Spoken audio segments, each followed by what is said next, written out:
everybody, welcome back to Art at Home. I'm Eliza. And I'm art teacher Eve. Today we're going to be teaching you how to make two different types of fancy paper. And you can use this as a base for a number of things. So this one over here, the texture is created with saran wrap. And this one over here, we've created our texture using salt. Let's go over our supply list for today. Well, you're going to need some salt. We're going to need some heavy paper. A cup of water. Okay. And then also you want to have some saran wrap handy. You're going to want some paintbrushes. And a little bit of paint, okay? Any kind of watercolor paint palette will do. And if you don't have watercolor paints at home, you can actually create your own using Crayola markers. So I'm gonna show you at the end of the video how to take an old marker and turn it into paint, okay? Are you ready to get started? Yeah. Okay, so Eliza, let's talk about your color palette. Eliza's gonna teach us the saran wrap technique. What colors do you wanna use today? I'm going to use blue and purple because if you use like opposite colors, then you just make like brown, and you don't want that. So you can either use warm colors or cool colors, or colors that are next to each other in the rainbow. All right, so we're gonna go with blue and purple? Yes. So Eliza's gonna wake up our colors right now, so let's get some water going. So waking up the colors just means like getting the paintbrush heavy with water and putting that into the color. So can I help you a little bit right here? Yeah. We're gonna like get it really heavy. And then this purple. Which purple do you want? This one, okay. So we're gonna put plenty of water down. And then what I'm gonna do is I'm gonna wipe my paintbrush off and I'm gonna wet the paper. And you're just gonna, again, wet it really heavy. This is called a wet on wet technique, and don't do it too heavy if you don't actually have watercolor paper, okay?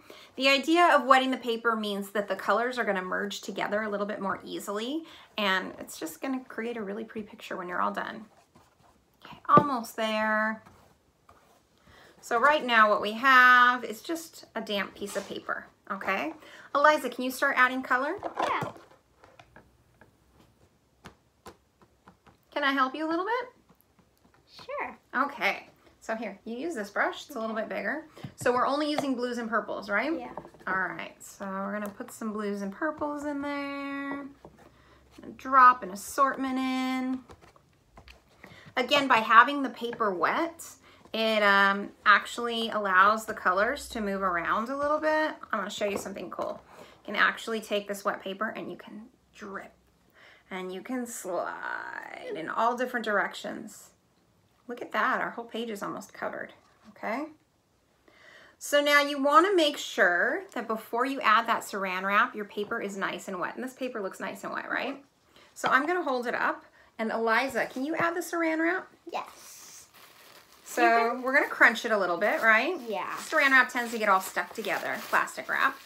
All right, that's great. And we wanna make sure we cover the entire paper. And it can be crunchy and messy. Now, if you see all these little shapes that are starting to be created, if we let this sit on top and dry, it's gonna take a while to dry. I like to let it sit overnight. What will happen when we're done and we remove the saran wrap, we're gonna have a really nice imprint from the plastic wrap, okay? Can you teach us how to do the salt painting? Yeah, let's go ahead and do that. Can you hand me a piece of paper, Eliza? Yes. So for this technique, I think I'm gonna do warm colors. So we're gonna use the oranges and the reds and the yellows. So just like Eliza did before, I'm going to get the paper nice and wet on wet technique, because I really like doing that smearing and moving around. I think that's fun.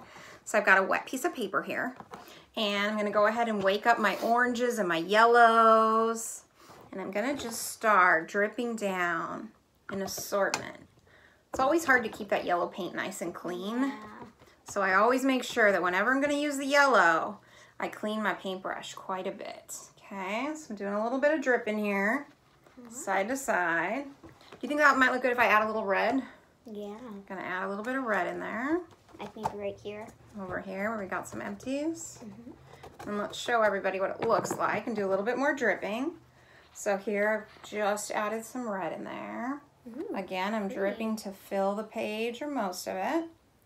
And I want to make sure it's nice and damp. It is. And then Eliza, will you help me with the sprinkling of the salt? Yeah. You're just going to put salt into a platter or pour it into your hand, and you're just going to pinch it and sprinkle it on. You want to be very generous with the salt. The more you leave, the more little pop marks it's going to make, and those marks are going to look very cool. So we're going to let this one sit for at least 2 to 3 hours. I, again, let mine sit overnight. And I'm going to show you when that's all done. So if you look nice and close, all those little pecks, all those little marks are done by the salt. The salt kind of eats away at the paint. Now, I did show you, I was going to show you one more thing before we left today, and that was how to create your own watercolor paint if you don't have it. I know most kids have watercolor paint at home, but some of you don't. We've all got Crayolas in a drawer, right? What do you usually do with those old Crayolas? I either use them, but sometimes I just throw them away. Right? So instead of throwing them away, take those old Crayolas in a little jug. Do you need any help?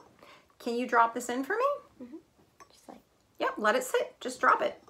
And you're gonna sit it in here and you're gonna see my water's starting to turn kind of a pink color because I used the pink. This is an old pink marker. Now I could put like red in there too if I wanted to make a little bit more of a magenta color, but if I let this sit in here overnight, it's gonna drain all of the paint. And then tomorrow when we come back, we'll be able to use this as our watercolor paint. So maybe in tomorrow's video, we can show people what to do with this paint. Thanks for joining us today. Always remember to stay creative.